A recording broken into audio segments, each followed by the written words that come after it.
Hello and welcome to the studio. Monday. I'm done with all of the business stuff. I've only like 2-3 hours-ish kind of left here in the studio. And I was thinking, what should I do? I went through all of the tracks that I'm working on right now. Tons of tracks. And I was like, that one right there, it's called Relax. Actually has like a cool vocal, but the ARP and the bass line that I played to it, like, I don't know, 3-4 months ago, I don't like them that much anymore. So the mission for the next 2 or 3 hours is to like redo the song, just keep the vocal, everything else, redo it in a new way that I just like, and make it workable, playable in a club kind of environment, but still chilled enough that you can also enjoy it on Spotify, because the vocal is actually kind of cool and it has this trendy pitch down kind of effect to it. Let me show you.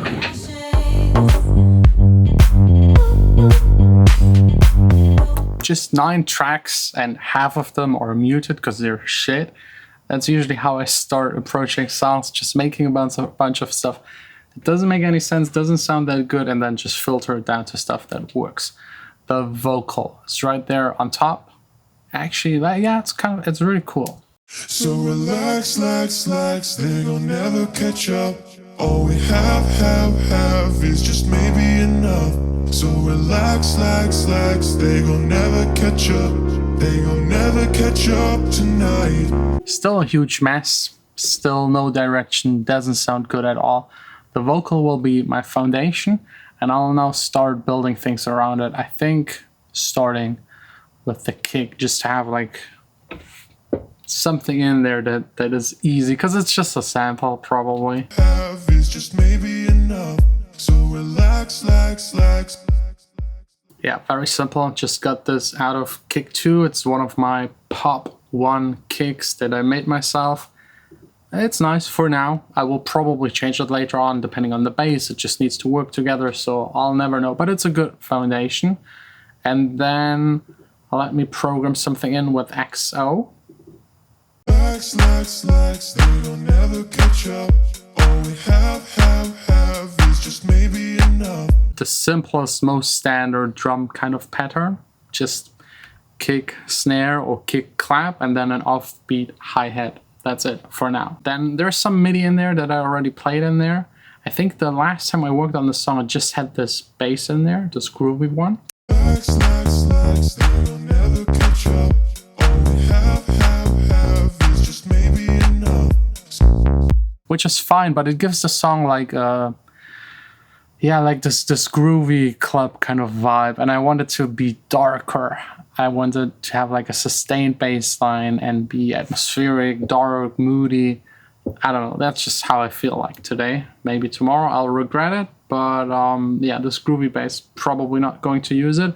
And then of course some very simple chords. I think these are, yeah, let me just bounce, no, just get it down here. Relax, they gon' never catch up. All we have is just maybe enough. So relax, Very simple chords that I just played in. The vocals are right there, so I don't have a lot of room to play and come up with like crazy chord kind of structures, and it's a poppy kind of vocal from the flow. So I'll just keep it simple.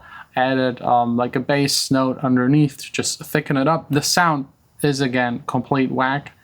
And then we got the OB6 standing right over there, playing that ARP. Relax, they gon' never catch up.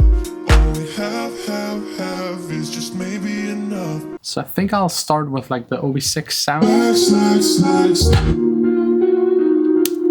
because that's like the main thing.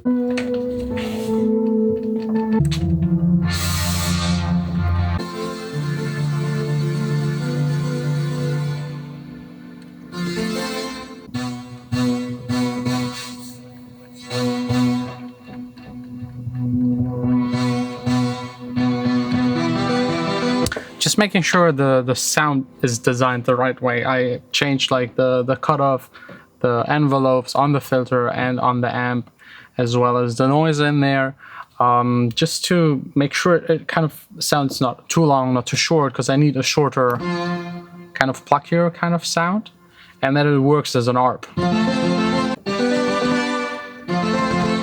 it's already too boring. Just a delay.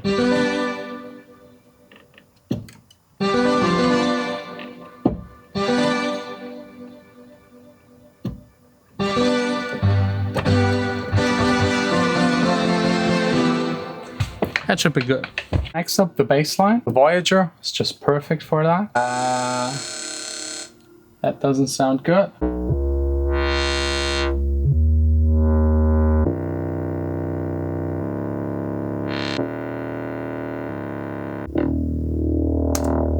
Still not really 100% happy, but there are small techniques that can really help for the case where you have like two elements fighting for the same spot.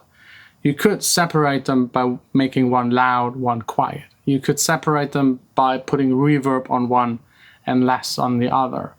You could separate them by frequencies. For example, right here in this part. Right now, the vocal, I can't really touch. I can't change it too much. It sounds weird.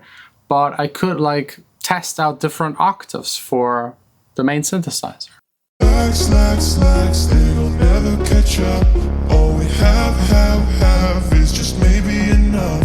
So relax, they gon' never catch up. They gon' never catch up tonight.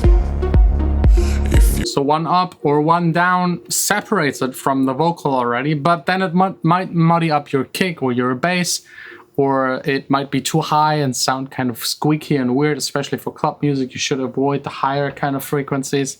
But that's like one possibility. I tried it. I still think like where it sits right now, it sounds the best.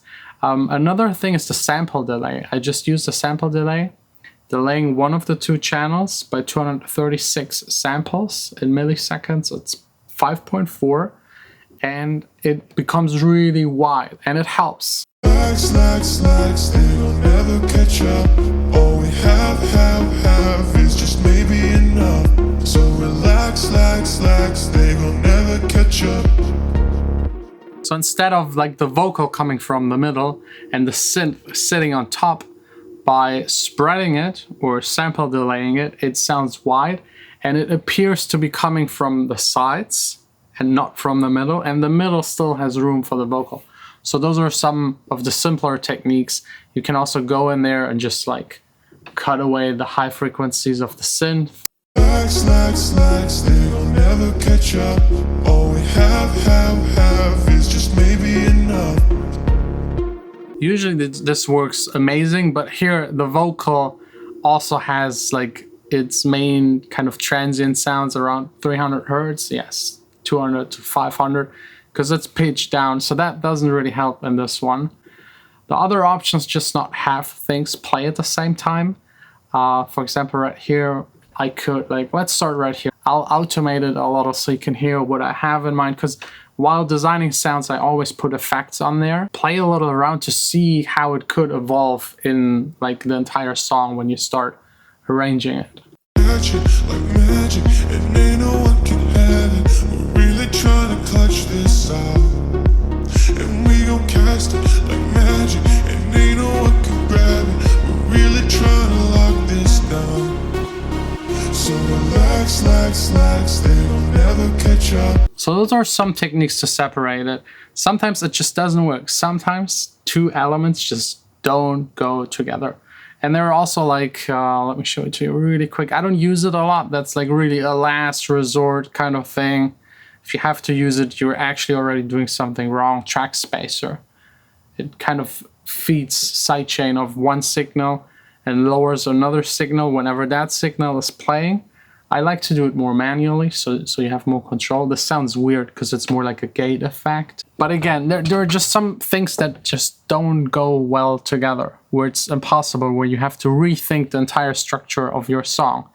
If your bass line has a whole lot of frequencies that go really up to like the main synthesizer and maybe even hi-hat kind of frequencies, it's hard to put anything else in there.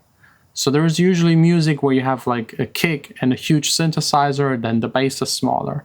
Or you have like a kick, a huge bass, and then the synths are smaller. The vocals are maybe not even there, or just playing in between. Call and response is an amazing technique also, where you make a song interesting by having something play, stop, something else play in between, stop, something else play in between. Dubstep is basically just that. It makes it easier to mix when it's not playing at the same time. But yeah, reverb to spread it out, it's not that effective. Octave changing, more effective. Spreading it left and right, same effectiveness. Not having it play at the same time is the most effective. So I hope these tips kind of help. I'll continue with this song probably tomorrow. I just don't really have the time anymore. And I feel a little stuck on this one. Let me know if you would like have the synth and the vocal play at the same time, or just separate them entirely, or maybe come up with something entirely different. Because I'm still not sure if this vibe of an instrumental actually fits to the vocal. But if I don't try it, I'll never know, so I'll give it a try. If not, I still saved an alternative of the previous version and could go back. Anyways, thanks so much for watching. Sign out.